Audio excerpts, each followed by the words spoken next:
बिहारच्या सिवानमध्ये आंदोलकांविरोधात AK-47 वापर केल्याच्या व्हिडिओमुळे गदारोळ. विद्यार्थी दहशतवादी आहेत का? विरोधकांचा संतप्त सवाल. दिल्लीतील आंदोलनात पॅलेट गनचा वापर. अमित शहा विरोधकांच्या रडारवर. केंद्रीय शिक्षण मंत्री धर्मेंद्र प्रधानांच्या राजीनाम्यानंतरही संसदेतील कोंडी कायम. गोंधळातच सार्वजनिक परीक्षा सुधारणा विधेयक लोकसभेच्या पटलावर.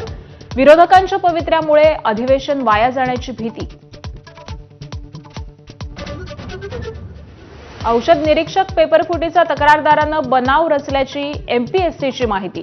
संबंधितांविरोधात MPSC पोलिसात तक्रार दाखल करणार. तक्रारदारावर दबाव असल्याचा रोहित पवारांचा आरोप. TET पेपरफुटी प्रकरणातील आरोपींना स्वीकारली शरणागती. आरोपी सोनकुमार दिवाकर आग्र्याहून थेट भिवंडी कोर्टात समोर हजर.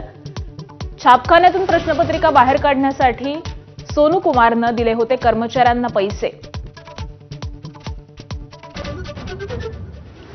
इथेनॉल मिश्रित पेट्रोलच्या वादावर नितीन गडकरींची हायकोर्टात धाव. मेटा आणि X विरोधात तक्रार करण्याची कोर्टाकडून परवानगी. पेट्रोल मंत्रालयाचा निर्णय, मग वैयक्तिक बदनामी का? गडकरींचा सवाल.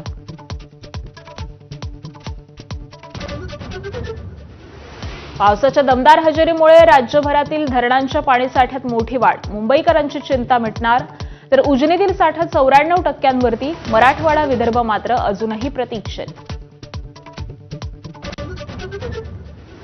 आज मुंबईतील काही भागात 15% पाणी कपात. मुंबई शहर, पश्चिम आणि पूर्व उपनगरातील काही भागात पाणी कपातीची शक्यता, तर मुंबईसाठीच्या 7 जलाशयांमध्ये 89% पाणीसाठा. कोल्हापूरच्या माधुरी हत्तीणीला नांदणी मठात परत पाठवण्यास टाळाटाळ. राजू शेट्टींचा आरोप. आज लाक्षणिक उपोषणाची हाक.